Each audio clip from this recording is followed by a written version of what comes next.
Welcome back, everybody, to the Apron Bumps Wrestling Podcast. I'm your host, Braden Mayhew, alongside my wonderful, wonderful co-host, Mr. Gabe Nozid. First time Gabe has been on a review with us since the last Takeover, believe it or not, everybody. So it's his return episode after, I think, he only missed one. So it's not like it was supposed to be two, but you technically only missed one because unfortunately, due to my university and Brandon's work schedule, the All Out review just ended up not sorting out. And by the time I had time to do it, it was already nearly 2 weeks past the show, and I thought it's just too late to be reviewing this now. So that's pretty much it. So really, there was no review. So really, you just missed the predictions for All Out, and now you are back for this episode. And what a great episode to return for, I think. Yeah, it was. Like, I'll tell you, like, along the show, my initial predictions, but like this. Oh, so you thought you're gonna double down? You're gonna actually say who I thought was gonna win, and then you give your analysis too. So he's actually making up for it. You didn't have to do that, by the way, but I do appreciate you adding to the content here tonight. Pick up where I'm, what I'm not making up. So pick up where we have indeed left off. So last night was NXT Takeover 31. As I said, the matches look stellar, but the build was lacking. They literally put the show together in 2 weeks. They announced it pretty much 2 weeks before it was supposed to happen, and they had, like, I think that following edition of, there's like two maybe episodes of NXT television to build it up. There's like 2 weeks of TV, and then that was it. And so, like, it felt very kind of rushed. Like, usually takeovers feel like they've had at least like a month to 3 months worth of build when they happen, and this one felt very much just kind of thrown together. And I'm not gonna say that always is gonna affect how a card is, because very much far from it, as we're about to discuss. But sometimes like people might be lacking the feeling going into these matches because there was such little build. But that's only for like the three main title matches, because there were two matches on this show that have actually been decently built up, I found. So I'm going to start with some the one interesting thing to take from the pre-show, because as always I check my feeds and see how well the streams on my Fire TV stick are working, the Amazon Fire Stick. And there was an interesting bit from the Triple H call, or like a press conference or whatever. He did like this little like Facebook Live discussion like hours before the show went on the air. He did it like in the afternoon yesterday. And Rhea Ripley shows up, and they kind of have this exchange, and Rhea's basically saying how she wants the winner of the women's title match, and Triple H said that it pretty much just said, yeah, I guess you'll get it. But before that, he said, this is the, when I see, the woman at the top of the entire industry, I'm looking at her, and he pointed to Rhea. So I thought that was kind of putting her over pretty huge. I mean, she's kind of had a bit of a rough year. She started it great, and then the Charlotte thing kind of happened and destroyed her momentum to some degree. And then they decided to give the belt to Io, and instead of pinning Charlotte, of course, who'd they pin to give Io Shirai the title? They pinned Rhea Ripley. And she's just been kind of, she kind of feuded with Mercedes Martinez, and now she was butting heads with Raquel Gonzalez, and now it seems like maybe they're gonna, I guess, put her back into the title picture. But like the division is super stacked because of two big returns. I'll give her this though. She's a trooper though. Like all these hurdles are like just in her way, but like she's still trying to like still stay relevant, and she's still making up for that, which is very respectable and phenomenal. But it's just really like a shame that she's not in the title picture or even in the main roster, just something better than where she is now. So, well, I think based on that, she is obviously maybe going to be next in line for the women's title. I just don't know if that's going to be. We've been saying this for weeks, or not weeks, months. Braden, I don't know when she's going to finally hold that damn belt, because I really thought she was going to. I thought she was going to have a real long reign with that thing, and boy, was I wrong about that. So, No. I thought she was going to be like reigning through most of 2020 with the championship, and that obviously did not happen. I don't know if they're just going to have her have another title match and lose, then she just goes to Raw or SmackDown or something, but maybe they're going to keep her on NXT, because like we had two pretty big female returns to the brand on this same show that seemed to be gunning for Io Shirai as well. So really, coming out of the pre-show and this show, Io Shirai had like a potential 3 new different challengers that they halfway set up. say, like, you know, if we're hoping like for Rhea Ripley to have another chance at the there's a belt, lot of man, like, competition. there's 2 new debuts or returns. I'm like, what's gonna happen with Rhea? Like, we really don't know. So going into the show, they announced on social media that it would be in fact taking place from the quote Capitol Wrestling Center. It's going to debut tonight, and for those of you who it probably could tell with the way the lighting was, yes, it was indeed the Performance Center that they've gutted out and gave a remodeling of sorts. They put like this chain link fence around everything to kind of give it this gritty underground. It feels like a mosh pit or something like that. Like just like this underground concert you go to or like something. A proper like underground like wrestling like show. Yeah. Like underground actually like took itself seriously. That's NXT Underground. Yeah, well, I thought it looked really good. They obviously put some like digital or like online fans on the thing as well, so it had kind of like a Thunderdome effect too, but some actual real people. I think like the best of both worlds, and I really like that. Brady. So I think some were actually legitimate fans too. I don't think all those were plants. I think some of them were actual paid fans. I don't know how I feel about that, but it happened, and. So yeah, I thought like the PC in this new gimmick of being the Capitol Wrestling Center. Can you believe that, a WWE product using the word wrestling, Gabe? That doesn't happen often. It's sports entertainment, I thought. In the mind of Vince McMahon Jr. I guess, but I'm not surprised he didn't change the name already. But like clearly, this is like you could see Triple H's handprints all over. He's an old school guy. He loves the history of the business. It's entirely his thing, and I guess that's how he has a little bit of say over Vince in terms of this brand. He gets it. We watch wrestling for wrestling, not for some hokey like bullshit drama, So Triple H knows what's going on. So yes, I love NXT for that reason. So they showed the and also I hate to make fun of him because I do like his music, but they actually had. Corey Taylor, who, for those of you who don't know who that is, that's like the lead singer of Slipknot and Stone Sour. He did like a big solo album recently, and they used one of the singles as the theme for NXT Takeover tonight. And he was like trying to talk like he knew like anything that was going on in the show. Very clearly he didn't, because he said that quote unquote Finn Balor, the champion, was quote his boy. I doubt that. Can't even pronounce the guy's last name right. Don't think there's a Y in Balor's last name, but hey, there you go. I just thought it was funny. It's like clearly he's, I don't know if he's reading from like a prompter or something, but clearly this guy has. He was like on the pre-show. It was like right before the takeover went on the air. So if you didn't see the pre-show, you would not have seen that. I was so confused. Like when did yeah. I just thought I'd bring it up because his theme song was playing when they were shooting like the Capitol Wrestling Center with all the chain link fence and going across the digital fans that were watching online, and they just did this big like as they usually do for NXT. At the beginning of Takeover, they'll play the theme song and kind of shoot around the venue and get the adrenaline going, so to speak, right? So it was good, and as I said, it was Corey Taylor's song, and I like him. I like Slipknot.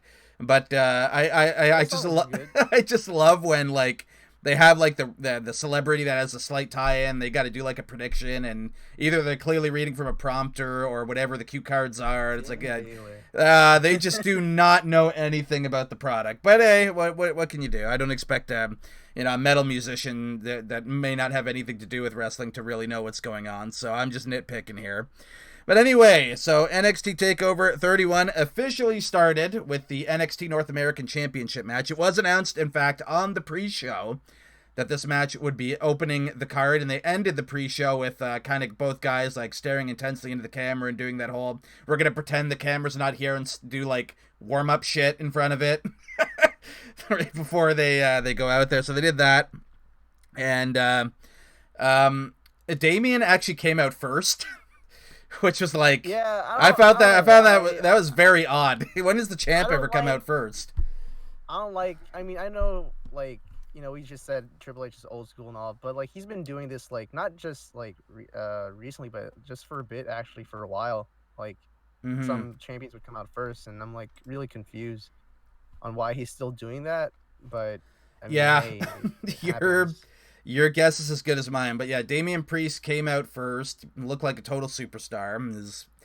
He's just been on a tear as of late. I just think he gets better and better every week, especially since he's won that I'm belt. starting to like Damian Priest like more and more. Like I didn't really believe him before he won the belt, and then I respected his win, and now that he's like the champion, he's really stepping it up a notch. So he is. So this reign looks really good so far. And he had a great first title defense here in the opener. So the match starts Really up, good and, match. and Johnny is kind of reluctant. He kind of keeps like he like goes to do some usual I'm gonna block up with the guy offense, but then he kind of gets out of the ring. And Priest decides to maybe try and catch him off guard with a few kicks or whatever. And Johnny is actually able to avoid most of them. He gets back inside, and he punches Priest into the corner, and then the champion fires back with some of that, like just the striking offense that Priest can do. And he's got a hell of an agility. He can lift his legs high. The kicks look great. And Priest attempted a backbreaker, but Johnny is in fact able to get out of that and hits a big chop to the chest, and then backs him up into the turnbuckle, as one does after a chop. After this, Priest is able to whip Gargano into the ropes. He hits a big elbow for a 2 count. He goes up and holds Johnny's arm, but Johnny, of course, yanks him down to the top rope, then slides out under the ropes as Johnny, and it's at this point that Johnny is actually able to ram Damian Priest into this like chain-like fence, which we see is like in front of the fans that are at ringside. He slams him into there. Damian able to make a bit of a comeback of his own, and he punches Johnny, and he gets Johnny back into the ring. And at this point, Gargano is able to hit a drop kick, and Johnny then connects with a senton from the middle rope to the back of Damian Priest, and only gets Mr. Takeover a 2 count. Big single leg from Johnny. He applies the old Boston Crab, but Damian Priest is able to fight out of it, and not only he doesn't make it to the ropes, he actually like powered out of the submission, as a big man should do against the smaller submission specialist. But this does not keep, but at this point, like, Damian's starting to sell the leg a bit, because there was some other offense that Johnny had done up to that point. He kind of did a couple submissions after, like, kind of kicking out the leg, because he had performed a chop block. It was worked very much like, and I'll get to why I'm going to explain this more. I got, like, late 90s HBK versus Undertaker vibes from this match, in the sense that it was like the smaller, crafty heel trying to like chop down the bigger, taller, agile man. And that's kind of how they worked it. And it ended up getting to the point where Damian, after quite a bit of offense, because this was a while into the match, is selling the leg, and Johnny is able to take advantage of that and kind of keep the attack on the leg going. And then I think Priest was able to hit him with like a flatliner to kind of build some space. And then afterwards, and then after that, he did his usual, which are awesome, these big flying elbows into the corner. He leaps real high, drops the elbow. He did about 3 of these. I think he got all 3 of them. And then after this, he hit... was it at that point where Johnny got out of the ring and he was kind of like trying to get away, and then Priest was actually able to power Johnny on the outside, and he actually gave him a razor's edge onto the ring apron. The apron, yeah. And then he rolled him back in, and he got a late 2 count for it, so big near fall there. They kind of trade some pin attempts, and Johnny actually somehow, with the super tall guy, was able to do like a sunset flip pin combination. Looked really, really nice. After he keeps, as Johnny does at this point, he builds up more and more steam. He strikes Priest with a big forearm, a springboard one at that, and then Priest attempts his big spinning kick We all know that deadly spinning kick of Damian Priest, but Johnny is able to duck, and I should mention that before this, as this happened on the outside, because both guys kind of fought to the outside. Damian went for the big kick on the outside, and Johnny ducked and threw him into the ring steps. So Gargano then clotheslines Priest over the top rope again, because they'd gotten back into the ring. And then he's looking for a big dive. He dives to the outside, but Damian is so powerful that he actually catches Johnny in mid-glide. Johnny is able to escape, climbs up to the apron. He gets caught with a kick. They get back into the ring, and they score. Priest gets. Both men get up, and they kind of stand to opposite corners at this point in the matchup. So Priest, again, runs and jumps for a big strike, but again, we're playing the leg up here. Johnny catches him with a chop block in midair, and Damian, kind of sells it a bit, but kind of does the strong style no sell and just kind of boots Johnny in the face, takes him out. And that's when Johnny starts to fire up and kick the leg again. Gargano lands his own kick to the head. And then he tries to put Damian Priest into the Gargano escape, but Priest is able to counter with a reckoning attempt. But Johnny is such a quick, great athlete that he is somehow able to escape this, flip in the air, and hit his own modified version of sliced bread. That was great. I love his sliced bread. That was great. Johnny hits a running forearm to the back of Priest's head for another near fall. Pretty stiff shot there.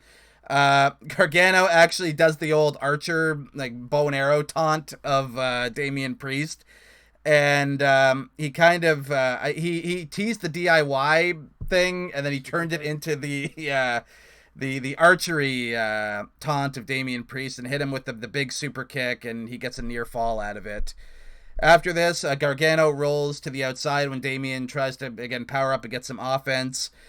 Priest sees his opportunity to leap into the air and take Gargano out on the outside, but straight out of HBK versus Taker from Mania 25, as Damian Priest leaps into the air, Johnny throws a cameraman and security guard into the way, and Damian wipes them both out. That was good. That was a great callback spot. I very much enjoyed that. And Damian didn't sell it too much because he had two people that he landed on. Like, more like the help was sent out for the two jabronis who'd got taken out. And as Priest is showing some concern for accidentally taking out these WWE personnel, Johnny kicks him low blows him. Dastardly heel, Johnny Gargano, using that Gargano way. And he throws Priest back into the ring. The ref takes a long time because, of course, he's concerned with the two personnel that were just taken out. Johnny is able to just get a quick 2 count out of low blow on the dude. At this point in the match, Johnny's starting to get quite a bit frustrated, and he notices that after he had thrown Damian Priest into the steps, that the ring steps were now set up at ringside. And Johnny looks at them and sees that Priest is trying to recover on the apron, and I guess Johnny had watched some tape because he went back to NXT Takeover in your house and realized, oh, Finn Balor got a win by knocking this big guy off the apron onto the ring steps. I think I'm going to do the exact same thing. And they tease it and tease it and tease it. Priest is wobbling. Johnny just is trying to get him to fall onto the steps. It just doesn't happen. Priest is able to power out of the predicament. He gets back in the ring. Johnny uses his quick offense to try and hit the one final beat, but Damian Priest is a very powerful man, and he catches Johnny in mid-motion. And he sets Johnny up on the ropes. He hits a rope-assisted reckoning and pins Johnny Gargano to retain the title. I thought this was a hell of an opener. I thought it was a great match. Damian Priest continues to be awesome. Johnny Gargano's always great on the Takeover stage, even though he can never get a win. I think like his matches are becoming, unfortunately, the most predictable ones on the card. Great. You know he's gonna have a great match with the dude, but you know he's gonna be looking up at the lights. You know, it's what's interesting. Before the match started, one of the commentators said Johnny never has a bad day in the office, and I'm like, I mean, as a wrestling match, that's like 100% true. But yeah, as a performer, he doesn't have a bad day, but he doesn't ever get any wins. Yeah, I mean, like, kayfabe wise, that's a bad day in the office, in my opinion. It's a horrendous day at the office. Hey, but Gabe, I know, as a wrestling mark, like, yes, he never has a bad match. Nothing like bad ever goes wrong for his matches. Like all phenomenal matches. People watch his matches. Yeah, like he never has a match less than good. But yeah, and he does lose. So he loses all the time. Gabe, I'm going to tell you this. The last time Johnny won at TakeOver was when he beat Adam Cole to win the vacant NXT title at TakeOver New York in April 2019. Holy shit. I think it was Beth Phoenix who said it, so I don't know what she meant by Johnny never has a bad day in the office when it comes to TakeOver. So, I mean...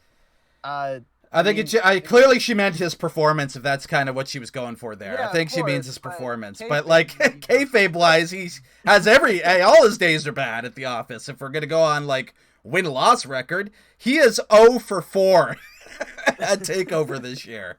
Lost to Finn Balor at Portland. Lost to Keith Lee in your house. Didn't win the ladder match at 30, and now losing to Damian Priest here at 31. So that was that, but I thought the match was great, despite Johnny always losing again. But there's no way they were going to take the belt off of Priest in his debut TakeOver title defense. I'm not gonna lie. So who I thought was going to win was Priest, but I'm not going to lie. It made me believe that Gargano was going to win. Like, oh, maybe they're going to have this like feud going on, and Gargano could win the belt, and then like just have a good series of matches in this rivalry, and like... You know, because they were neck and neck, and I really thought Gargano could have won it. So yeah, it was. I will give them one thing: it was a seesaw battle. Like one guy got a bit, the other guy got a bit. They kind of played chess or like tennis in the ring. It was like, one guy got a bit, the other guy got a bit. One guy got a bit, the other guy got a bit. A really good tennis match. It was a seesaw battle. So they gave Johnny a decent amount, but hey, it's still a loss, right? So did you? It wasn't a bad day in the office, right? No. I mean, for his performance, it certainly wasn't. But I mean, if you were to ask Johnny Gargano in kayfabe if he'd want to put up a great performance and lose or actually win the belt, what do you think the heel wrestler is going to say he wishes happened at the office? I think fucking winning the title would be one thing, right? I think that's what whether your allegiance is heel or babyface, that's what people want. But did you say you thought Johnny was going to win, or did you think Damian had this? I initially thought Priest was going to win, and I was right. But like this match, like as I was watching. Oh, so your prediction going in was Priest winning, but as the match progressed, you thought, oh man, maybe Johnny's got this. Yeah. Yeah. Exactly. Well, that shows the sign of two great workers getting you in the drama and making you think different than your prediction, right? So that's a kudos to them for structuring this as well as it was, and it was great stuff. I recommend this gets 2 thumbs up for me to open the show. This gets 2 thumbs up. That's period. That's all I gotta say. So that be that match. Afterward, we had we had Kushida against the Velveteen Dream. And so Dream actually comes out first.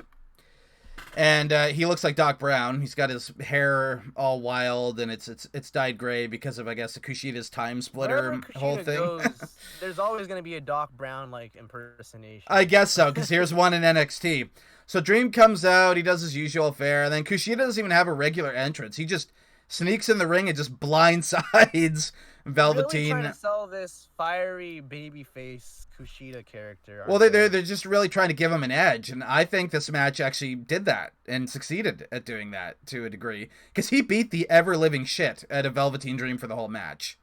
I mean, Dream got some Dream got some offense here and there, but really it was him getting him into a series of MMA holds, a variety of different arm bars and guillotines and a bunch of different, just completely like out grappling and just tearing the guy up on the mat. And Dream would get a little bit, he would poke the eye, or he would do a cheap shot and get in like a Dream Valley driver or this or that or the other. And then Kushida would just go rage and just snap Dream out of his element and his offense and go right back on the attack, just assaulting the arm.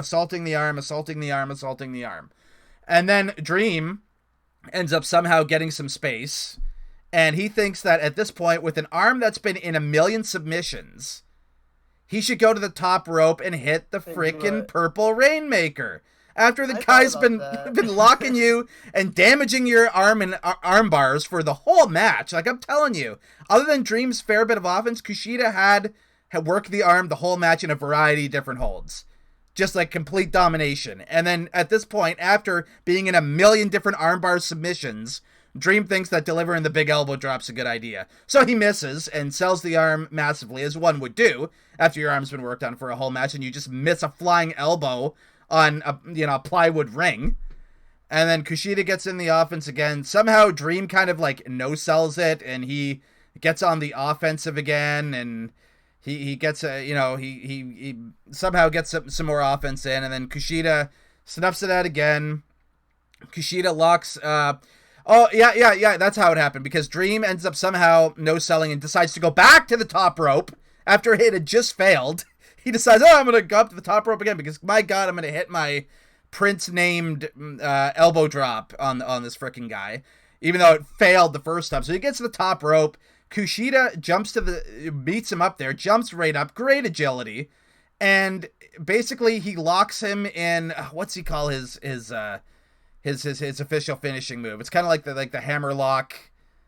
Oh, the hoverboard lock? Yeah, the hoverboard lock. Yes, he gets him in position for the hoverboard lock on the top rope, floats down, and actually gets him locked in it. It was crazy. It was like a hoverboard lock, like duplex or something. Yeah, it was like an offensive move from the top rope into his hoverboard lock. And Dream fights and he fights and he fights, and his arms killing him. He is actually somehow able to power out and hit a Dream Valley driver, but this vicious Kushida says, fuck this guy, I'm not letting go. Even though I just fell on my back, I'm not letting go of this hold, and he holds on through the Dream Valley driver. Dream is he's got nowhere to go. He taps out. The right result. Kushida should have won this match. Absolutely he should have. And then after the match, Kushida, I guess, reading reports about Velveteen Dream and all the scandals he's been involved with this year, I thought, fuck this fucking guy, and just decides to, attack his arm more, lock him in more submissions, beat the fuck out of him after the match, and just destroy this guy. And Dream's, freaking crying, and he looks like shit at this point, and, it was kind of like a burial of the Velveteen Dream to put Kushida over, in a sense, but it makes you wonder, Dream's got to be done, or something. I think they're just writing off. They got to be writing him off, right? It's just they either think he's a liability and they don't want him on TV anymore, and this is their way of just kind of sending him packing, because they just fucking Kushida absolutely destroyed this fucking guy. Just other than Dream's bit of offense, this was it was essentially a glorified squash match, is what this was. Not that I'm saying it was bad. It was Kushida was fucking great. It was very good, despite being a glorified squash, and I thought Kushida's offense I wouldn't say it was a squash match, because they both had offense, so... Well, but Dreams was very minimal, and it got snuffed out very quickly, I thought. He didn't get a whole lot. It did take some time. I will say, it went over 13 minutes, but it was very slow pace. I would say, but would you at least say it was 90-10 for Kushida in terms of the offense being given out?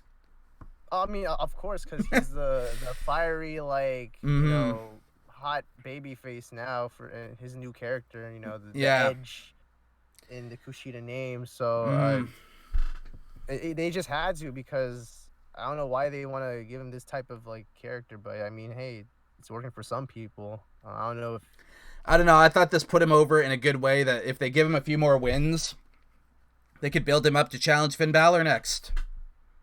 I just don't think it's Kushida's character, in my opinion. I've seen his stuff in Japan. He's always been the baby face, but he's not really a heel.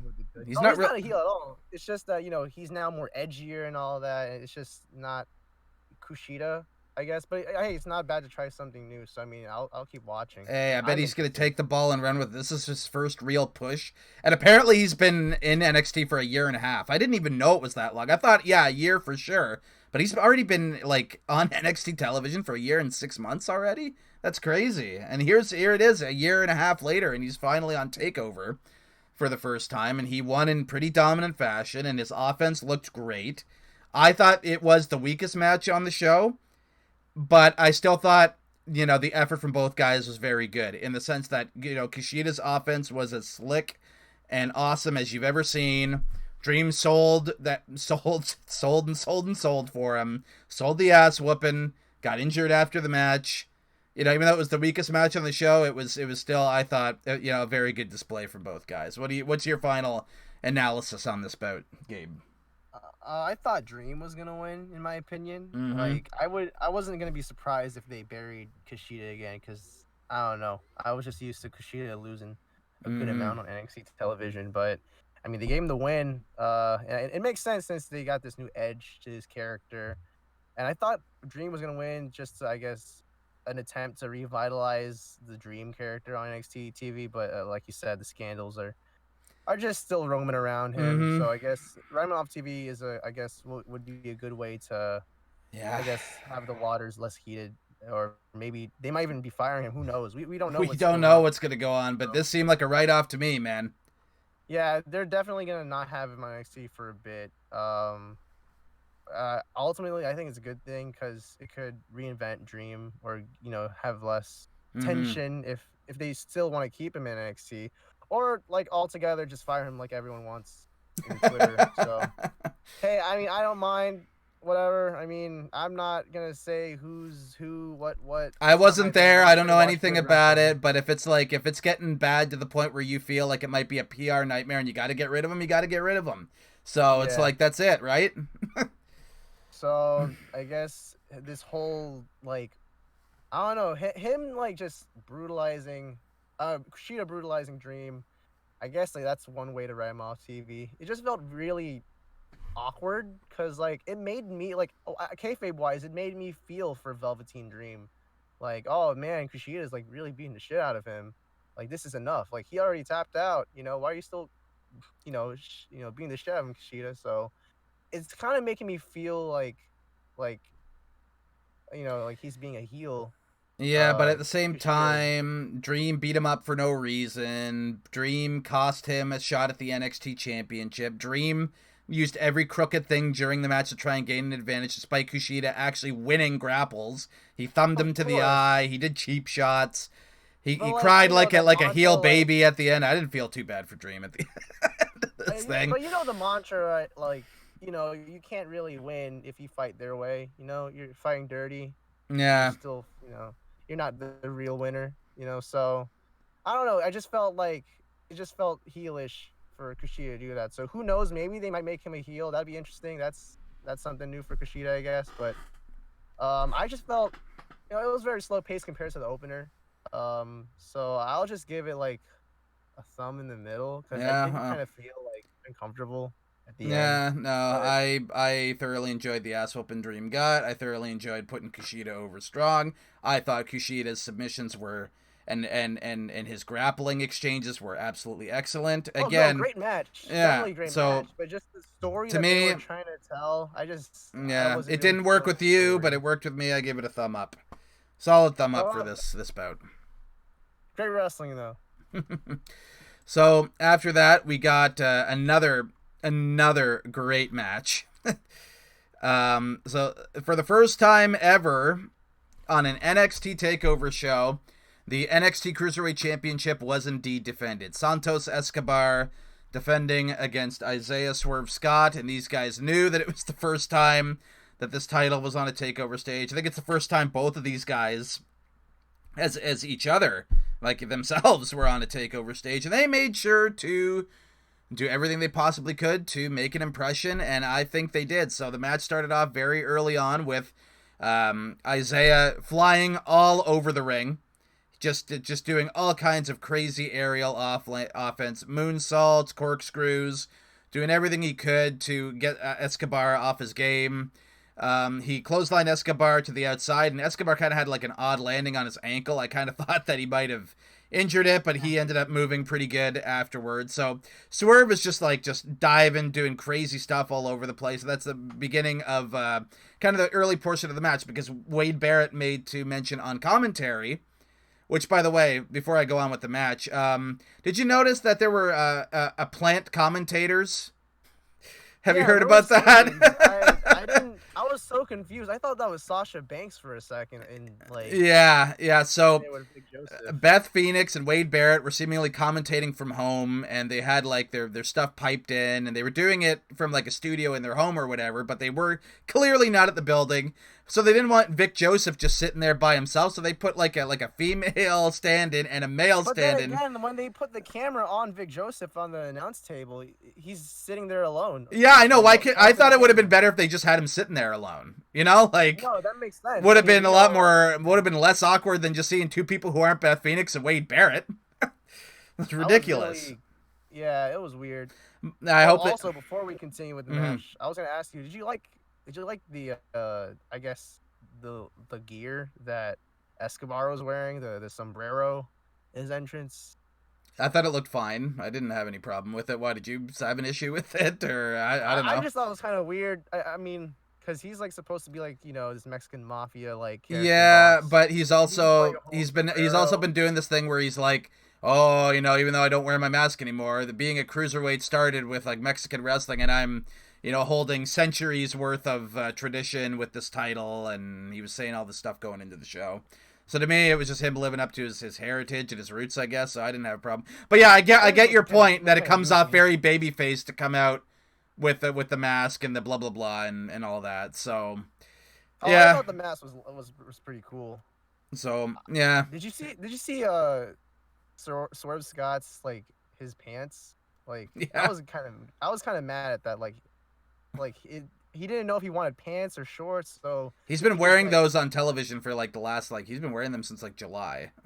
Really? Yeah, that's been his gear for like at least 2 months now, believe it or not. So I'm used to it, but I can understand it maybe like you going like, what the fuck's this guy wearing? But yeah, he's been wearing shit like that for like since July.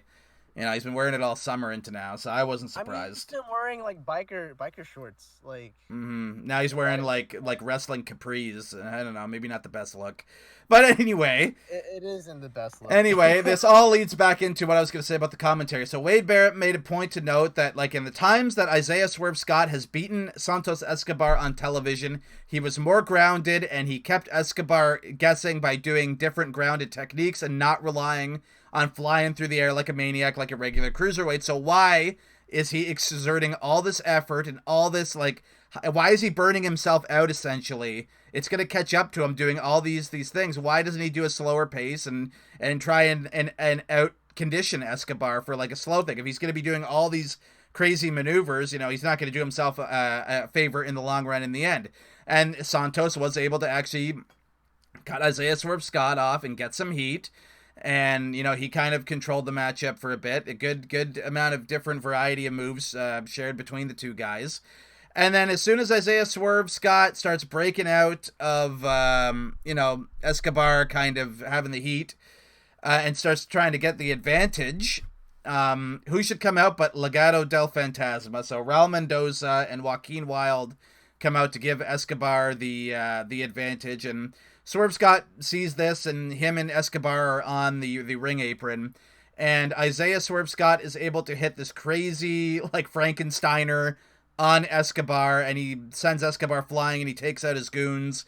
But they catch him, and, you know, nobody's really all that hurt, so they get up to, I guess, try and cause some more havoc when who should appear but Ashante the Adonis? I guess he's a new superstar in NXT. I didn't really see them. I was really confused. Yeah. Like, I know my wrestlers. I didn't know who Ashanti the Adonis was until. Yeah, I guess he's some new guy that he's been elsewhere. I don't know. I don't know much about him, but he came out and he evened the odds for Swerve, and he took, and that pretty much was the end of Joaquin Wilde and Raul Mendoza. And then, of course, Swerve and Escobar get in the ring. They keep trading some crisp offense. They keep trading some moves. Escobar actually able to hit his finish, which is like the big. It's kind of like I don't know, what would you call his? It's like a sit out. It's kind of similar to like Kenny Omega's finish, but not quite. Oh, the Samoan driver. Yeah. It's that the driver that he has the sit out. Yeah, the Phantom driver. Yeah, the Phantom driver is what they call it. He hit Swerve with that, and Swerve kicked out, which I was actually surprised by. I thought that was the finish. I thought it was a finish too. So that was a near fall that really got me, was that. And so they end up doing some more stuff. They fight to the outside, and I know a lot of people did not like this finish, but I kind of got what they were going for it, even if it didn't look that good. So earlier, so basically Escobar ends up kind of catching Swerve off guard with this kick, and Isaiah falls back, and basically he was supposed to hit his head on the metal part that holds the turnbuckle, not the turnbuckle itself, but like the metal, like if you would only see it from the outside of the ring. It's like basically it's like this metal shaft that holds the turnbuckle in spot. There's 3 of them. And he was supposed to basically hit his head off that, but he clearly didn't really hit his head off anything, but he's told it like he did. And I got what they were going for, but I could understand some people who thought that finish kind of looked kind of messy because, you know, there was clearly no contact from either. You can't really sell it. Yeah, if you don't really touch it. So yeah, so I can understand really that. Confused. But I got what they were going for, you know. Yeah, like I got it. Like I put the pieces too together. So, like, he's out because he hits his head allegedly hit metal, so he's knock loopy. Escobar gets him back into the ring, and he is able to connect with basically the fairy tale ending. It took like Tommaso Ciampa's finishing move to put Swerve Scott away. I guess since the Phantom Driver didn't do it, you know, he hits this big double underhook facebuster, and he wins to retain the title. I thought, you know, finish, weird, wacky finish that really didn't look like it connected aside. I thought this was a great match as well. Oh, and should I also mention that before they made it to the top rope, this is my one nitpick. I forgot to mention it. I remember it now. So Swerve is able to get the best of Escobar, and he hits him with his like flying kick, and then he immediately goes to the top for a 450 splash. I also thought was the finish here too. And then Escobar actually kicks out of, you know, Swerve's fancy kick and the 450. I didn't really like the immediate kick out of the 450 splash. I think that was a bigger criticism for me than Swerve not really hitting the back of the turnbuckle. You know, so I don't know. I did not like the 450 kick out, but anyway, it happened, and you should expect a million moves to be kicked out of in modern wrestling. But you know, aside from that, I still don't think it turned the match quality down all that much. You know, I was even able to forgive the maybe slightly botched finish, and I still thought it was a great effort from both guys. I think this is the best match that Escobar and Swerve individually have had on NXT television in their brief NXT careers thus far. I think this is the best match that either guy has had so far. I thought it was great. What do you think, Gabe, though? I predicted Escobar was going to win because to me, Same here. I think it doesn't make sense to cut this reign like. There's still meat with it, for sure. Like, there's still more you can do with him. Escobar has some stuff going on still with this NXT title, this Cruiserweight belt. So I just didn't think it was going to be ended that quick. This match was, of course, it has its, you know, ups and downs, but I did enjoy it thoroughly. Like, I remember texting you, like, it was kind of slow right now. And you said, just wait for it, Gabe. So I waited for it, and holy crap, you know. Didn't it pick up like I said it would? It picked up. Yeah. But, of course, it had, you know, your issue with the 450 UK. I agree with that. And then the whole turnbuckle, like, weird no sell. That was the one issue that a lot of people had with this match was that finish. So I understand that it did like both camera angles did look pretty bad and looked pretty fake. So I can understand the criticism, but I still thought both guys worked their asses off, and by the end they had a hell of a match. So a great. What's that? Oh yeah, I'll let you do your final thoughts before I go on. Yeah, small criticism for me. It's like really small. Like Ashanti, the Adonis, he was able to take on both like members of. Well, Swerve did kind of help him beat them up a bit before he fought them both off. Like Swerve did kind of punch them and all that and helped him out a bit. But to me, I just think that's still like one less. So. So other than that, I think it was a great match. Even with foul play, you know, being deflected with Ashanti the Adonis. You know, I will give him though. He had a really good promo like later on in the night. Yeah, I was about to bring that up. So I liked it a lot. So he has nice mic skills. He's got some charisma for sure. Like if they hone that in and he really builds on that. I mean, promo abilities just seems to be like a fading art in today's wrestling, and they really need to bring it back because that's what builds character perfectly, and that's what gets people invested in your matches when you talk them into an arena. Yeah, exactly. I've always believed that, and it's kind of missing in today's wrestling, and I think, but then again, no matter what, like if you have a great run in NXT, that means you don't know if you're gonna have a great run if they bring you up to Raw or SmackDown. So this guy Ashanti the Adonis can have a fantastic NXT run, and everybody's talking about how he's the most charismatic dude on the planet, and that he killed it in NXT, and then he goes to Raw and he ends up like Keith Lee. You know, like it's just like it's sad. There's no guarantee. Shanti could have a great NXT run, and then when Vince gets his hands on him, he bombs on Raw or SmackDown, not due to his own volition, but due to poor creative and just them not knowing what to do with anybody these days, it seems. So it's sad. But anyway, you know who I didn't enjoy in NXT? What's that? You know who I didn't enjoy in NXT, but they flourished in the main roster? Who? Elias. Like, he was like this guitar gimmick, and at the time, like, NXT was all about like the wrestling and all, so it was just weird to have some hokey pokey like guitar character show up. Same thing with No Way Jose. Like, I didn't really feel them in NXT. But yeah, and then Elias, he didn't do any better on the main roster either when he went to Raw. That's No Way Jose. I mean, it's just another Adam Rose gimmick, so people were already tired of that. So nobody liked it. Nobody really liked it the first time, so you know.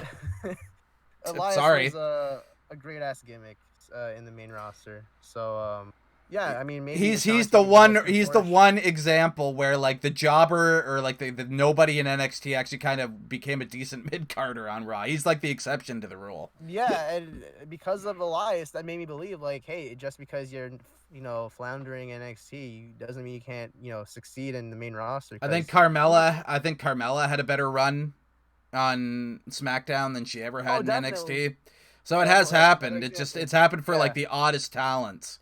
Alexa Bliss has had a million times better run on Raw and SmackDown than NXT. She had the potential in NXT. Like, they just never like adventured with like what they could do. But like Raw and SmackDown did, and she had a hell of a better run with main roster. All Alexa was in NXT was the manager for Blake and Murphy. And they were doing some like NXT like number one contendership stuff with her, but eventually they wanted to move her up because I think the draft was coming up with the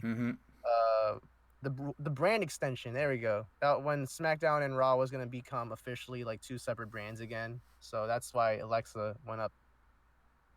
Yeah. So that was back to my final thoughts real quick. I give it a thumb up.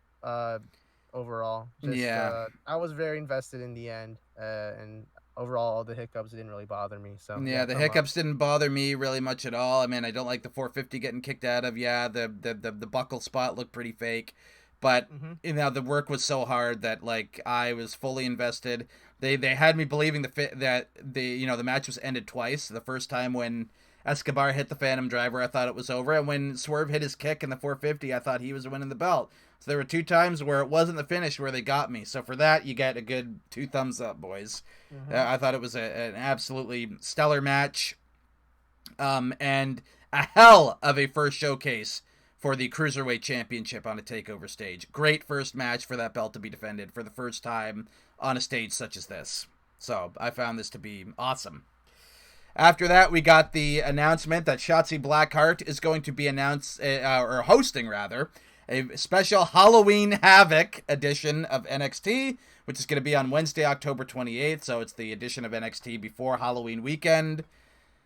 Interesting. They're bringing back the WCW name. I was wondering for years if they got the Great American Bash. They got they did Starrcade for like a house show. Yeah, Starrcade. They got Clash of Champions, and now here we are, Halloween Havoc for NXT. It'd be cool. I mean, I'll be interested to see what they're going to do with it.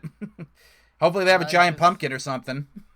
Hopefully, that's what I'm hoping for. Like that's what I love Halloween Havoc for, just for the giant ass pumpkin. So bring that on to Wednesday night. So after this, there was the Ashanti the Adonis promo talking about how he's sick of Legado del Fantasma running the show and screwing around with Isaiah Swerve Scott, and he felt he needed to take it upon himself to deal with the bad guys. As we mentioned, he showed a ton of charisma and great promo. Promo for the guy just making his first appearance on the Takeover. Good stuff. I said we kind of already talked about that.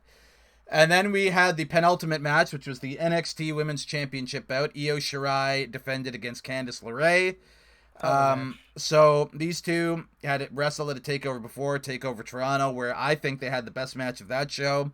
I had big expectations going in for this one.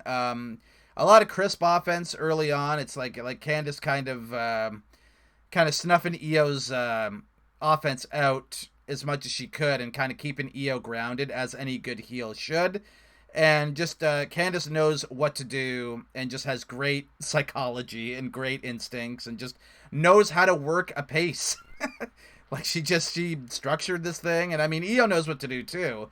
But like I thought Candice in her like slowing Io down and like grounding the babyface high flying champion, she did a really good job at that and keeping it interesting by getting her into a variety of different holds and all that sort of stuff. And then Shirai is able to power out, and she eventually does hit Candice with her beautiful springboard missile dropkick. Probably the best springboard missile dropkick you'll see from anybody. Right? Like, it's probably the best. Brayden, I'm going to tell you this right now. Doing a drop kick from the top rope, it's very, like... difficult. You can really, concuss yourself from that. It's scary, I'm not going to lie. And how small, like, Shirai is, every time she hits it, is just perfect. So, you can easily, like, have some whiplash with that. So, I'm just stunned that she can just do it flawlessly every time. So, Shirai ends up getting, so I think Candice rolls to the outside, and then, Io gets her back into the ring for, quick 2 count, and Candice is able to avoid Shirai in the corner, and from that point, Candice hits a backstabber, the backstabber, which is like, Carlito, created that or brought that move to WWE years ago. Now, every once in a while, people use it. She uses the backstabber to change the momentum in her favor. Lerae attempts a head scissors, but Shirai actually is able to land on her feet, and then she drops Candice with another beautiful drop kick. Candice uses the ropes to choke out Io, or to choke her, for a while and, take advantage. And Candice hits a snapmare for a quick 2 count, and at this point, once again, Candice slowing the pace, slowing it down, and grounding Io, because that was her Gargano way to try and tackle it. It was a very different match from what they had in Toronto, because Candice purposely slowed it down, knowing that Io is better when she's on the quick offensive. So I like that. And then, so eventually, Candice is trying to get Io up for something, and Io pushes her into the referee, and the referee gets kind of stunned, and then Io takes advantage of this and tries to hit a moonsault, but Candice gets the knees up and kind of propels her into the ref. Probably the most spectacular ref pump you'll ever see in a match, really. It was quite something. That was pretty wicked. Yeah, and then out comes ever-supporting husband Johnny Gargano out with I his... laughing my ass off. With his... I saw him put on the shirt on, walking down the aisle. With his referee shirt. This man... He's just helping his wife out. Like, what would you do? You'd help your wife out too. Yeah, right. You're right. I would have done it too. So he gets in there, and he's so incompetent that even Io's able to kick out of his fast count. That's and then the funny part. Io actually kicked out. Like, but they counted 3. But if we were to would that have been title change? Yeah. Okay, so he is so incompetent he failed a fast count. He didn't count normally. He did the one. He was a 1, 2.5, and she was able to know that he was there and kicked out. And then Johnny gave the most ridiculous, over the top Ric Flair face that you've ever seen. He actually made it his new profile pic on Twitter. That's what I love about him. Oh, really? He made it his profile picture on Twitter. At least it was this afternoon when I checked it, but I laughed. I'm not taking anything away from the ladies, but that Johnny walking in made that. It was hilarious. I'll give him that much. It was funny. So the referee, Johnny realizes that he needs to do something real drastic now. So he goes to the outside, he grabs the women's title belt, and as he gets back in the ring, the referee's completely come to, and now he's got to keep the belt behind his back and make sure that the real ref doesn't see it, and he does slip it to Candice, who, as Johnny and the referee are arguing and very much focused on each other. In fact, the referee is so appalled with Johnny, he goes why you have that shirt? Give me that shirt. You're not a referee. And he's just scolding him. And then as the referee and Johnny are, having at it, Candice knocks Io out with the belt, or at least we thought. And she throws the belt to the outside to discard the evidence. Johnny leaves. Candice goes to pin Io. Io somehow kicks out of the belt shot. And Johnny is flailing like an angry heel on the outside of the ramp. He can't believe it that Io has overcome all this, and it's ended up going to the finish where both women end up on the top rope. Io Shirai hits a crazy Spanish fly and then immediately follows it up with her picture-perfect moonsault for the win. Again, I didn't think it needed the overbooking at the end there. As funny as it was, I think it kind of detracted from the flow and the action that they had a bit. I still think it was borderline great. I still would say this was a great match in the end, but I thought it did get kind of a little too overbooked near the finish with all the shenanigans and Johnny's incompetent fast count. But I didn't mind that. But I loved every second. But like to me, both women worked hard. It was still a great match, and you know, a hell of a performance here. Io Shirai still killing it with her title defenses. She's, you know, these two are among two of the best women's wrestlers in the world, let alone people signed by WWE. So it was still, even though I found it to be a little too overbooked, I still think in the end that the match was great. So that'd be my final thoughts on that. What is your final analysis of this match, Gabe? I thought both Garganos were gonna lose, so I really thought I did too. It'd really be weird to just give the belt to Candice, like, and beat Io. Yeah. Like, if that were to happen, like, now is not the time, and I'm glad that I got that right for both, like, I guess, Gargano matches. So, yep, it's like I love the match thoroughly. Just both women worked their ass off as usual because, you know, what they Candice, do. she well, it's not just what she does. She used to wrestle men, you know, in the indies. Like, that was her main thing. Like, she was the intergender wrestler that everyone knows. And then, of course, Io Shirai is one of the best wrestlers in the world, like, male or female. Right? Yeah, like, male or female. Like, I'm telling you, Braden, Joshi Wrestling has the best wrestlers. They do. Japanese women wrestlers, I don't know what's in them, but they innovate all these wrestling moves. Like, if you look up the history of certain wrestling moves, it's for sure been done by a Japanese women wrestler. Dude, Japanese women's wrestling's been big in Japan since like the early 90s, man. Like, this has been a thing for a while.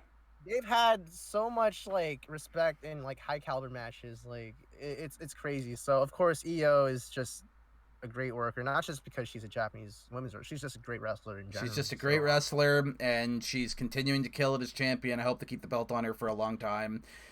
And the finish for me was a little bit I think it was too much at the end. Like, okay, there's a Spanish fly. I think it should just ended there, because doing it. Well, you got to have the woman get her big finish in. Can't have her win without her finish. I got that. I don't know. I just feel like it was a bit too much, because that's another high risk move to, like, prioritize over doing another, you know, high risk moves. So I feel like Spanish Fly could have been, like, the finish itself. But hey, I mean, it's not bad to, you know, double tap, right? Just to, you know, double check if Candice. Hey, really, you know, at least she went right to her finish. Could you imagine if, like, she tried to pin Candice kicked out, and then that's what led to the moonsault? You know, like, at least she just, like, did the big move, then said, fuck it, I'm just gonna go for my finish right away because I got the energy to do it, and hit it and won. So I like the cartoony stuff set for Johnny's facial expressions were 5 stars. I'll give him that much. Yeah. To me, it added on to the match. I thought it kind of took away from the action a bit, but hey, different strokes for different folks, right? Yeah. For me, I'm just wondering, like, what's next for Candice now, because she just lost. You know, let's actually talk about both of them. Okay, that's a good point to get on. So they both lost title matches. We both kind of suspected that going in. I didn't think Io was losing the belt. I didn't think Damian Priest was losing the belt. But, like, it feels like Io's not going to lose the title for a while, so Candice ain't going to be winning it for a long time, and she's kind of done with the debuts. The returns. Yeah, we'll get to them once we're done talking about this, right? So especially with the returns we're about to address. So it's like she doesn't really have much to do. Johnny's absolutely done everything. Like, maybe with this draft coming up, NXT's, like, susceptible to it, and maybe they send, you know, the Gargano way couple to the main roster. I'm not saying I want that for them, but what more can they do on NXT? It makes sense, to be honest, but I don't want them to go. I know, I don't want them to go either, because I know they are NXT. They are NXT, and they're going to be used criminally bad if they go to either Raw or SmackDown. But, like, I have a feeling that it might happen, you know? Like, I have a feeling that maybe they're getting called up as a duo, or like a husband-wife package. I don't know. So I kind of feel it coming.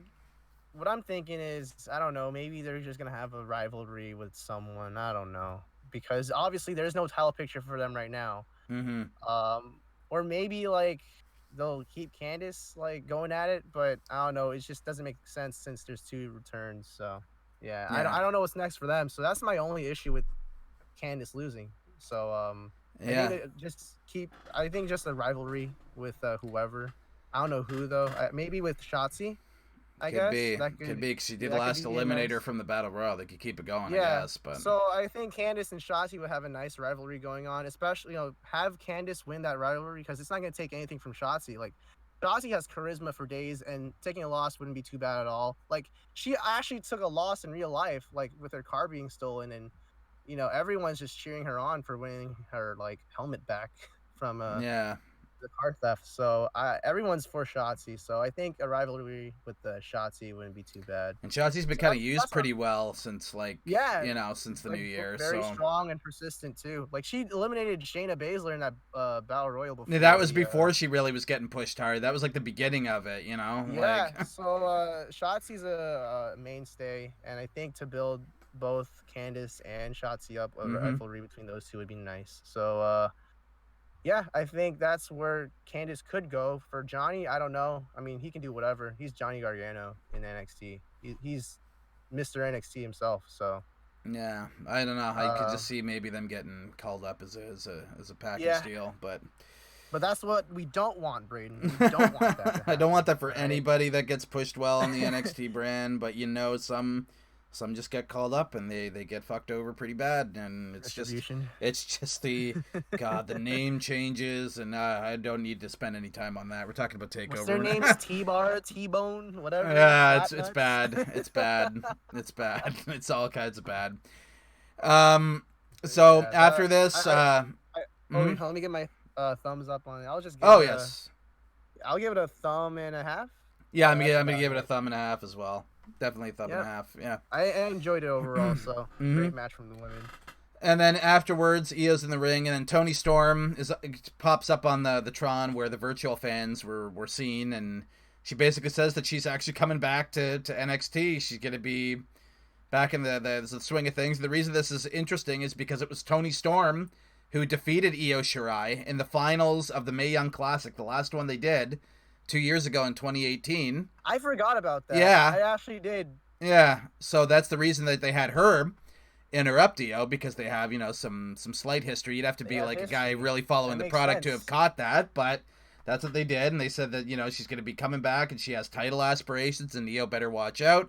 And then oddly enough, after Tony's promo is done, they show the mystery biker coming up to the Capitol Wrestling Center. They've been doing these promos for a couple weeks where they used both a automated male and female voice and showed like both titles. Like it looked like the NXT and the NXT Women's Championship getting smashed from this this glass shelf, and it was clearly a former champion of some kind was coming back. It was either a former NXT champion or a former NXT Women's Champion. They kept it very ambiguous. The mystery biker shows up. They get to the Capitol Wrestling Center. Io's waiting for them to come out.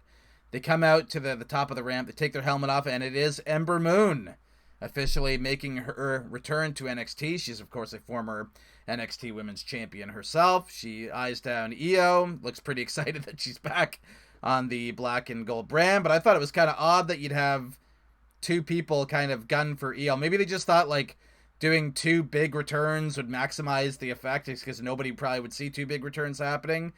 But it's like you built the Ember one up, so her return ended up coming off as a bigger deal than poor Tony's. And it was awkward. Oh, the surprise Titantron return from Tony, and then right after they do Ember. Ember is weird. I feel bad for Tony because like you said, she beat Io, and I forgot all about it. Like all of Toni Storm's momentum, I don't remember. Like, I just know that she's charismatic. Well, she got quarantined to NXT UK for a while, exactly. So, that probably didn't... I don't blame her, though. I don't think that's a complete death sentence, but, you want to be on... You want to go to the regular NXT brand. Kairi Sane, she won the Mae Young Classic, and she was on regular NXT television. Toni Storm wins it, and she gets sent to NXT UK. I understand stacking that roster, but really, she should have been sent to regular NXT. They're sending her to it now.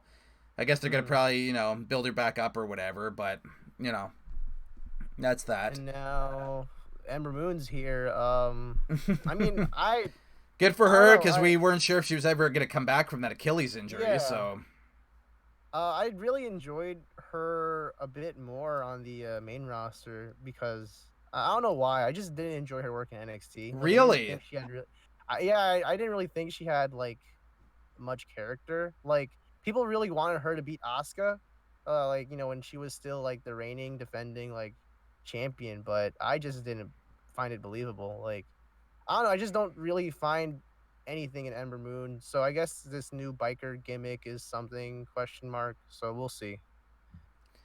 I liked her in the Indies too. So I liked her in the Indies, and I liked her in the main roster. But in NXT, I just don't. What did she do that was on the main roster that was all that different than what she did in NXT? What did she do different? She was very much very similar for the rare times we've seen her on television. The only thing that was different was how she was being booked, because she wasn't in the title picture at all. But, you know, just a glimmer of hope that she would, I guess.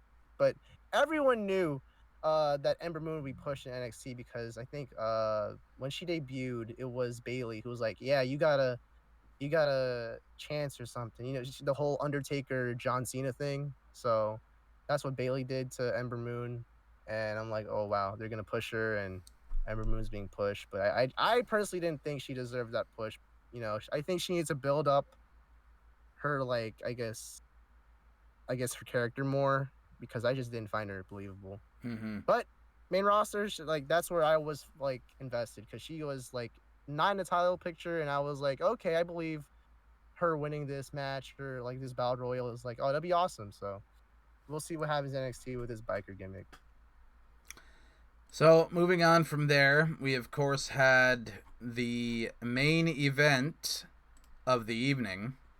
It was the NXT Championship match. Finn Balor defending against Kyle O'Reilly. Kyle gets the big pep celebration with Undisputed Era. They pump him up before the match. He comes out, does his entrance. Finn comes out. Did you see a video package? It was a great video package. They aired it on NXT this Wednesday as well. The old indie like footage in there. I was like, they have Kyle O'Reilly's whole journey in that promo that vignette, or the video package. Apparently that was on last NXT. Yeah, it was on Wednesday. Yeah, it was on the Go Home show. Yeah, I didn't watch it, so I was very like stunned seeing that. I didn't watch it live either, but I've made sure to recently subscribe to the WWE channel, so that when they upload what they deem to be the most important stuff from the show, since I miss a lot of it now because the products is in a bad way, and I don't feel like sitting through Raw and SmackDown. And, you know, NXT, I usually choose Dynamite over it, and until they decide to move to Tuesday and they give it its own day, which I'm still hoping for every week. I hope they do that. I'm hoping for it. A lot more views. Yes, nobody's going to choose Dynamite over it, because it's the only wrestling show on a Tuesday, and your demo would be up because those Dynamite fans will watch NXT if it has its own day. Guaranteed, the wrestling fans. Both, you know, beneficial for AEW and NXT. Every week I hope they move it to Tuesday. I still got my fingers crossed that they do. I mean, Triple H just said, oh, well, we're considering it. It's like, well, frick, you should do it, because your demo would be a lot better. He just wants to win the Wednesday Night Wars. But he's not going to win it. Just losing. Like, I know it sucks to admit defeat, but at least do it to improve your demo. You know what I mean? Like, at least improve your 18 to 49, because moving to Tuesday would do that. They'd probably be high up in that demo every week if it had its own day. You know? No, their demo is losing every Wednesday. Every Wednesday. They've won, like, I can maybe count maybe 2 handfuls of times where they actually won the rating for the week, and it's been very rare. But two out of what? Yeah, like, 2 out of like 3. Yeah, pretty much. Just like, yeah, it sucks to have competed and not gotten what you wanted out of it, but they're gonna get that. They're the fresher product. They're a new company. They got more eyes on them, and they got a more faithful audience because they believe in the promoter and they believe in the talents involved. This company has all kinds of good faith with their fan base. Not saying NXT doesn't have that, but like the fan base that could be watching NXT is choosing Dynamite over it every week. To me, I think it's just because NXT is still under the WWE umbrella. So I'm pretty sure people are still watching Raw, and then they're taking a break, you know, watching AEW and back to SmackDown. So that's how I see it. It's not that they're choosing oh, AEW is better than NXT. It's just that, oh, let's take a break from WWE. I think a lot of them are deciding to choose Dynamite over NXT, and if they move NXT to Tuesday and there is no competition, a lot of those fans will watch on Tuesday because. Well, it's just that you can also just put NXT on the DVR recording settings, so that's how I see it, because that's how my uncle that's how he watches his Wednesday nights. He watches AEW live, and then as soon as that's done, because they're the same time, 8 to 10, as soon as it's 10 p.m., he puts on NXT. So I don't know how I felt about NXT getting the extra hour either. I don't know if I think that's kind of, I don't know. I think it's pretty cool, but it's not worth it because they're against AEW every night. So doing that extra hours, I don't know, it's not really worth it if you're gonna go up against AEW. Right. So put on Tuesday nights and we'll be happy. So anyway, it's all hearsay. We can hope that it gets its own night or whatever. But anyway, we got this main event here. Finn Balor came out, total superstar at the championship, looking like $1 million. Finn Balor, he has the best body. Like everyone in WWE have like gigantic figures, but Finn Balor, like I don't know what he has going on, but he has the best body in WWE. Not only that, but like the guy is, to say he's a super worker would still be shortchanging him just by calling him that. This guy he's the real deal, and he's been on another level since coming back to NXT. Oozing charisma. It took a while. Like it was kind of iffy after the heel turn, but then all of a sudden in 2020, when they gave him more of a tweener thing, and they thought, well, people want to cheer him because it's because people wanted to cheer him because he has the main roster rub. It's impossible to get rid of that. He went to Raw and SmackDown, and now he's come back to NXT. So it's like, oh, the main roster guy, main eventer came back. They want to cheer him. And so they said, oh, they kind of embraced it by having him like go after Walter and do all this stuff, and they kind of had him be like where he's a full-on tweener. He's not really babyface, he's not really heel, he's just the Prince. And since that's happened, he's been on a completely other level inside that ring. And I was already a big fan of Finn Balor before this year, but this year has made me an even bigger fan of him. I think this is the best he's been in a long time. I mean, this run, if it keeps going the way it is, this second run could actually, I think, has a chance to eclipse his first in terms of its quality. You know what I like to compare Finn Balor in NXT right now to? Who? AEW's Jon Moxley. I think. Oh my God, that's a very appropriate comparison. They're as equal as ever, both champions in the top brand. The talk of their specific shows, like they're the guys of their shows.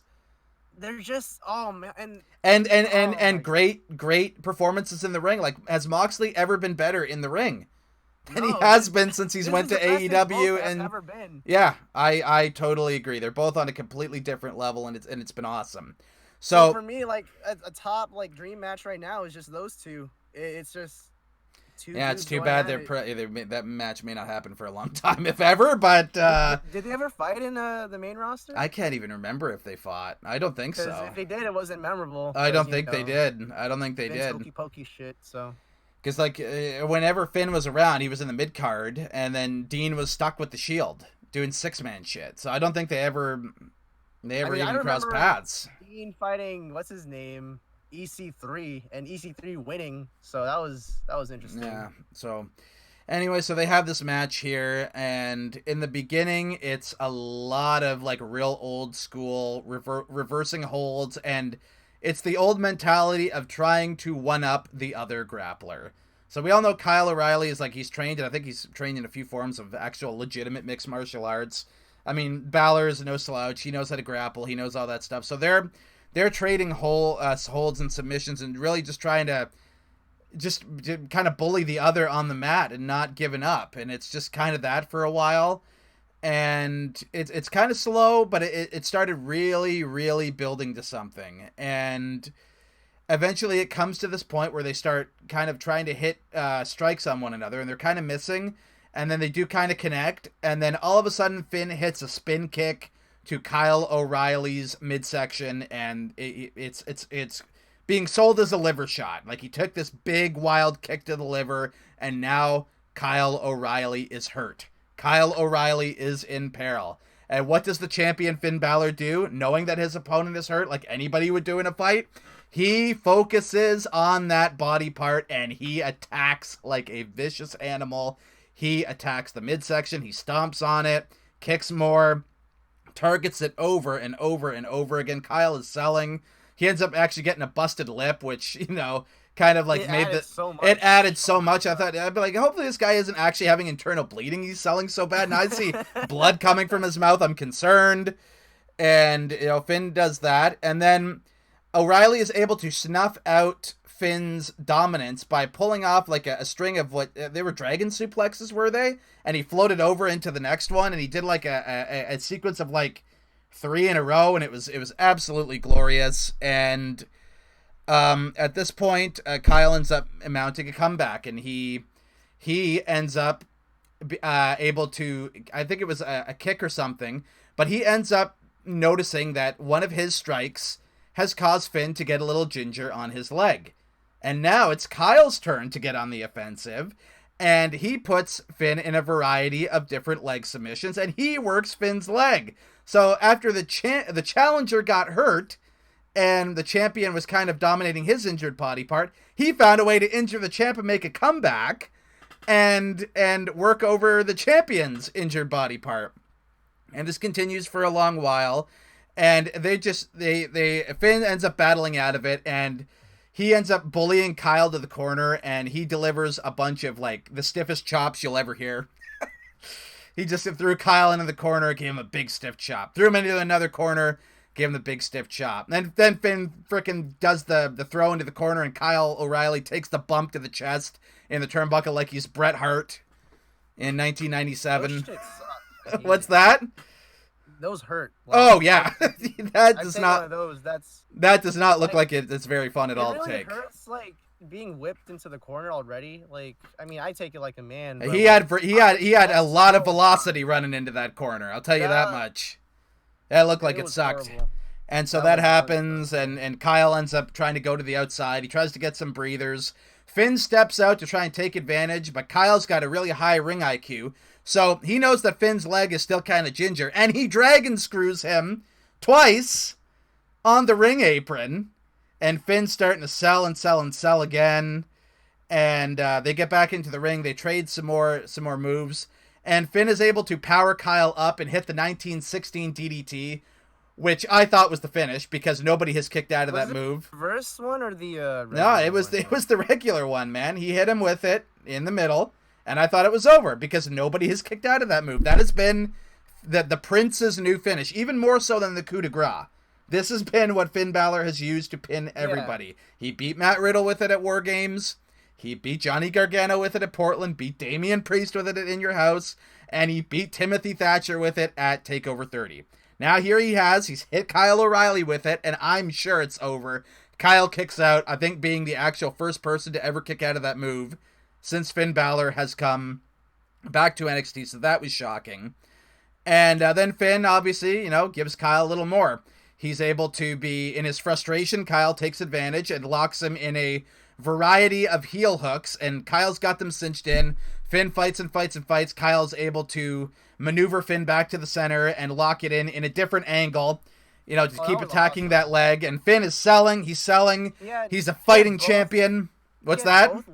Yeah, oh yeah, he did do that at a while. Awesome. He had both legs locked. He was just first. It was the bad leg and then both. So I'm like, yo, Finn's done to he can't do coup de grace anymore, can he? So, little did we know. But so Finn, despite his legs getting massacred, ends up making it to the bottom rope, and he is able to survive. Immediately after this, Kyle stays on the offensive because he knows he's he's got the advantage here. He hits Balor with a beautiful regal plex. This is a European suplex, and it was a nice transition. I haven't seen that in years. Yeah, it was absolutely beautiful. What the hell's that move called? Damn it! It was absolutely beautiful. So they end up trading some more stiff shots. Like, these guys are beating the fuck out of each other, man. Like the shots are landing. Like it's like they owed each other a lot of money or something. Like, they were getting all their shit in this, and they exchanged some stiff shots, And this ends where Finn ends up getting like this. He runs to the corner and Kyle catches him with this big stiff shot in the face. And Finn is rocked legitimately. Like he's rocked hard. And you notice that you start seeing that he's got some blood pouring from his mouth. So way worse than O'Reilly. I think Balor's. I was wondering what the hell happened, Finn. Like what caused he that? He took a stiff shot. Like it was a kick from O'Reilly in the corner that he ran like fucking full force at. So he took this big stiff shot to the face. He's bleeding. They kind of do some more stuff, and then Finn is able to take O'Reilly out, and he goes to the top rope, injured leg and all, hits the coup de grace, and pins Kyle O'Reilly to retain the NXT Championship in an absolute clinic. Fucking 2 thumbs up. Probably, I don't know.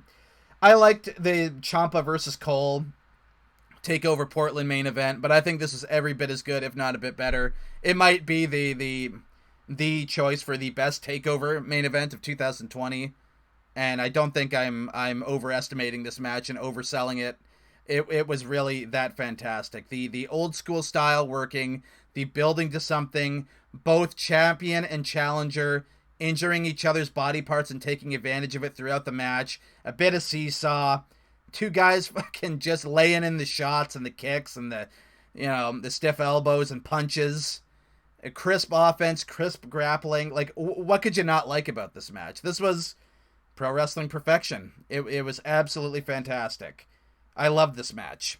What do you think, Gabe? 2 thumbs up. Oh yeah. I only had one small gripe. Like, it was the finish was kind of weird to me. Like, coup de grace when the legs were being like targeted. So we were just talking about this with Dream doing the Purple Rainmaker. Yeah. When the arm was. Hey, at least it worked for Finn, and he got the win out of it. And you saw, like, even after the match, I even noticed that Finn, he was barely able to stand up. So it was interesting that, they decided, yeah, we'll just do a coup de grace. I think maybe what happened was maybe they had 5 more minutes of stuff playing, and it was going to lead to like a couple reversals and hit the 1916. But when Finn realized his jaw might have been cracked or something and hurt, I think he might have just made the call to go home a little early. That might be it, yeah. That sounds about right. But I don't think it impacted the quality of the match because the guy hit his finish, and even if it's a secondary finish, it's still been people know Finn Balor wins matches with that move, and he only took one, and he pinned the guy after nearly a half hour of action. I don't think there's no problem with the guy using his finish once and winning after a long match like that. I had no issue with the finish of this match. What were you about to say though? Yeah, I'm gonna tell you this, Braden. I mean, everyone predicted that Finn Balor was going to win. Oh yeah, I didn't think he was going to drop it to Kyle O'Reilly of all people in his first title defense. I was cheering on Kyle. Who wasn't? Who wasn't? He was the best babyface ever in years. Like purely like cheered someone for their wrestling character. I don't know. It was just crazy that I was really invested in Kyle O'Reilly, even though I knew he wasn't gonna win. But he was absolutely the best babyface in this match. Oh, absolutely! I've never felt this passionate for a wrestler since I was like a kid. Like, I don't even remember. Like, yeah, I want to say when I used to watch like the John Cena stuff and I guess the Ruthless Aggression stuff. So. Yeah, I felt like a kid again just watching like. I feel you, man. I feel you. It was awesome. I really hope they do something with Kyle like more than just being like, oh, he's just a member of the UE, and I guess. I think this is the beginning of them maybe experimenting with him as a single star. I think this might be the beginning of something here. This definitely is something. So I hope they. Even in loss, you got to admit they put him over as like a real contender. Like you believe in Kyle O'Reilly as a singles wrestler after this match. Well, what was also interesting, like to the build-up, the only person that was cheering Kyle O'Reilly at first was Adam Cole, and then eventually, they do the whole backstage, warm up, and then the entire UE is now there. So, yeah, that's what people are thinking. Like a whole civil war is gonna go on with UE. So, do you think that's going on for I guess Yui next. I don't know. I guess we'll just wait and find out. I've heard speculation about it, but to me, there didn't seem like anything that was causing a divide between them at all. They haven't shown any big signs of dissension or infighting yet. So what about Finn? What's next for him?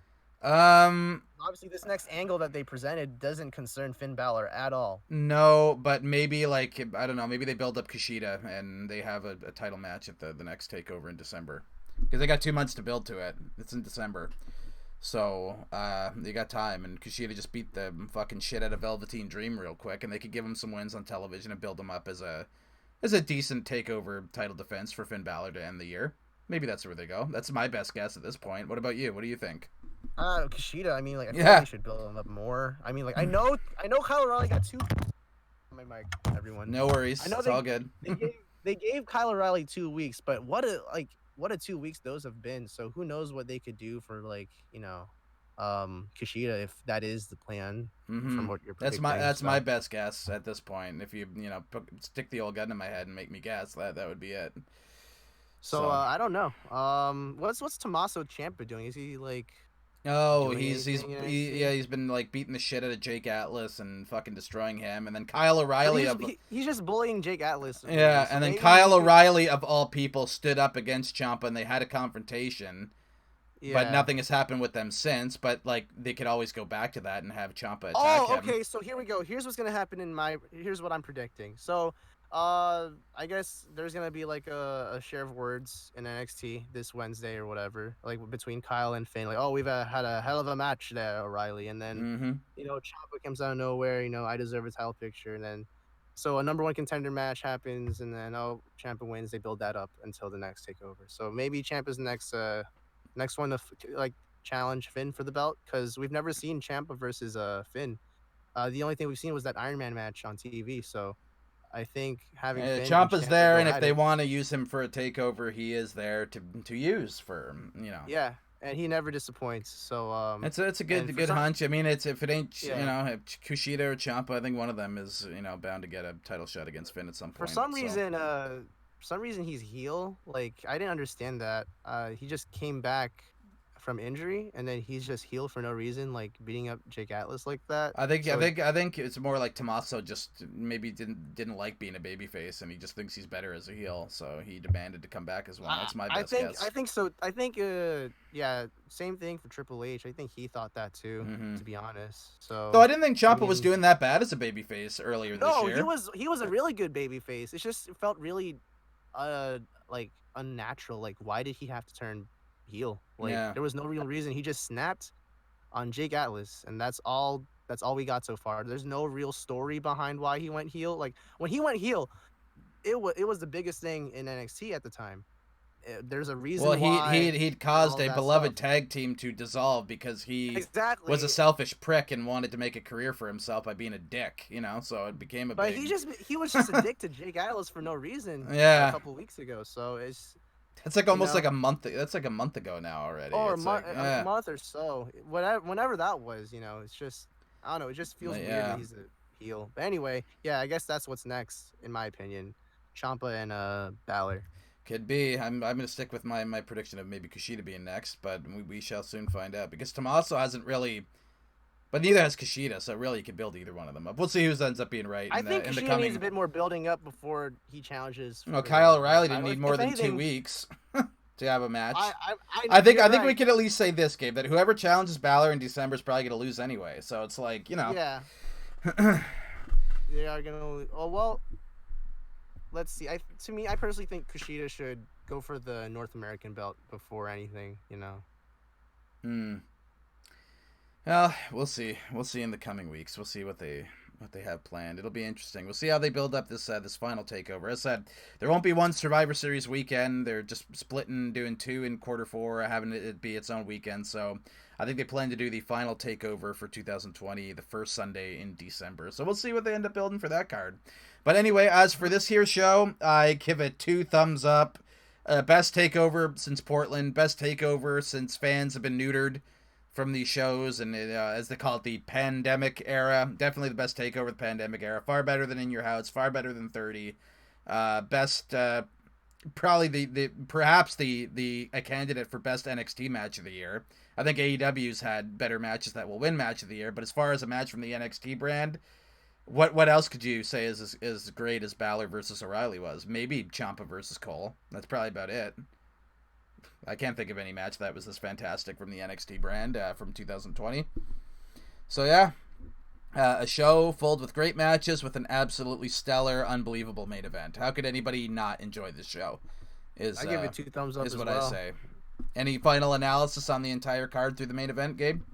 The only a personal gripe is what's it called, Dream and Kushida, but you know that's it wasn't that bad to be honest. But I think it's the best show in the pandemic era in general. It could actually be. I mean, it's right up there with Double or Nothing, if not even a little better than Double or Nothing was. Yeah. I mean, taking AEW out the picture, definitely. Taking AEW out is definitely the best WWE show without question. Yes, sir. Of the pandemic era, and the only show that's capable that you could probably compare it to was Double or Nothing back in May. Double or Nothing in terms of consistency. So yeah, a 2 thumbs up effort from the NXT brand on this particular night. Yes, sir. So that leads us to the cheapest to plug section of the video / podcast, however, which way you're watching it. As I said, we are available on Anchor, but before I go and do the old fish move, I'm going to turn it over to Gabe, and if he's got anything he's got to plug, he now has the floor to do so. So, Gabe, the floor is yours, or if you want to play tennis, say you're hitting it back to me. What's up, bud? Real quick, I'm gonna try to get more content out for my Nozid Wrestling channel because I'm back here in my home state of Maryland.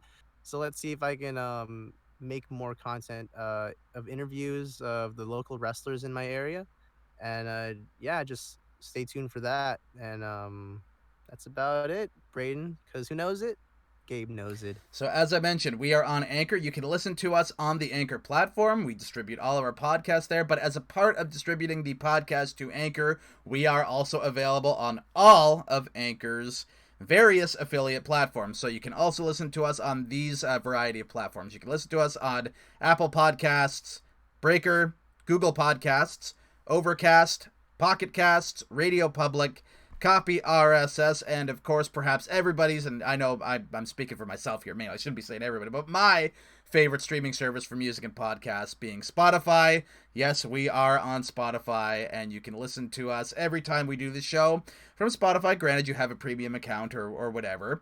And if you happen to be watching the video form of this podcast, which is on the Bracer YouTube channel, and you very much enjoyed what you seen and heard, give a little click on that subscribe button, do the bell notification, all that good stuff to keep up to date with this channel going forward. And from me and Gabe and our comrade Brandon Moyes, who could not be here on this particular review, we are going to Spanish fly on out of here. Good night, everybody.